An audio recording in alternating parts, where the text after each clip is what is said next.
Shalom, and welcome to episode 4 of the Israelite Girl's Guide to Living for the Most High. I'm Deja. Thank you for joining me again for a 4th episode. If you haven't already, please take a listen to the first 3 episodes. They are live through AHOI Radio, so please do take a listen to those as each episode builds on the last one. So for this episode, the question is, do you know who you are? That's something that I know a lot of women in general ask themselves as they get older, through teenage years, adolescence. You're trying to figure that out. Who are you? And coming into the truth, there are many people that are going to tell you who they think you are or tell you who you should be. But honestly, none of that stuff matters because the only person who's in control of who you are and who you need to be is the Most High. And you can decide whether or not you want to accept the role that you play in His story. So I'm going to share a little story with you of my own. Of course, being in this walk, if you're not self-sufficient on your passions or your gifts, chances are you have to work in the matrix.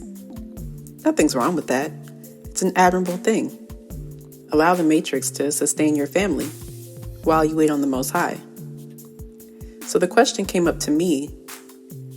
I'm using my ethnic name on various social media platforms, except LinkedIn, where I use my Jake name or Jacob name if you're not familiar. And a concern was raised for me about having 2 different names circulating on the internet. What would happen if my job were to see one name and go to all my personal profiles and see a different name? Would questions be raised? Would they be confused? I gave it some thought because I always want to move with wisdom and prudence in everything that I do, as well as discernment. But I came to a realization. It's our choice. You must have confidence in who the Most High has made you to be. I'm not doing anything wrong by using my ethnic name that the Most High has given me. No one questioned the Asian kids from my high school who took on American names when they came over here, but everyone was under the understanding that that was not their real name, and it was respected as such. Do we not deserve that same respect? Moving forward to another Matrix story. I was at a business conference a couple weeks ago, and one of the men who I was speaking with was just asking me about who I was and what I did. He could tell that I was very unique. He even said, "You're very unique," words verbatim. I took that as a compliment. I love the fact that it's obvious to see that I am set apart from the rest. I shared with him the things that I'm passionate about and how nation building is something that I take very seriously. This is not normal behavior. This was not normal for him to hear. He loved everything that I was saying, but hadn't been used to it. And this is just a reminder to all of you. We aren't normal. We are called to be unique. We are called to be peculiar. We are called to be set apart. Be proud of that. This is something that separates us from the rest, and it's not something that we should hide. So moving on to the question of the night, do you know who you are? What is your purpose? Don't sit on your purpose. If you've already got it figured out, all praise to the Most High for that. Many don't, and many are still struggling to figure it out. What are the gifts and interests He's given you from a child?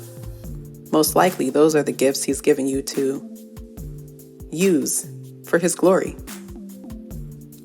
More times than not, your passion will align with your purpose. That's how you know that the Most High has given it to you. I can say for myself that my passions do align with my purpose. I always wanted to be in journalism. I always wanted to raise awareness about issues. I even thought I wanted to take journalism up in college. but something in me just wouldn't allow it. I didn't want to be promoting stories and ideas that I didn't believe in and that I didn't believe with. It's important not to compromise yourself for the sake of a check or clout. So now I'm happy that I waited on the Most High to give me the correct outlet to use my gifts for. And moving on to my final thought for the day. The Most High is super intentional with who He made us to be. Be who the Most High made you to be. Why be anything else? We are all individual characters in His story. He literally wrote it about us. He wrote it for us. It's our story together with the Most High. And we should not look at it as anything else. Play your role. Listen to the script. Accept who you are as a character in the Most High story. He made no mistakes in everything that He's done for us, who He's made us out to be. It's important that we don't get in a state of comparison for being ungrateful for who we've been created to be. If you weren't supposed to be yourself, the Most High wouldn't have made you who you are. Be confident in that. And rest assured that learning who you are requires learning the Most High first. Thank you so much for listening. I pray that you gain something from this. I'm happy that you're with me on this journey. And stay tuned for more episodes of the Israelite Girl's Guide to Living for the Most High. Shalom.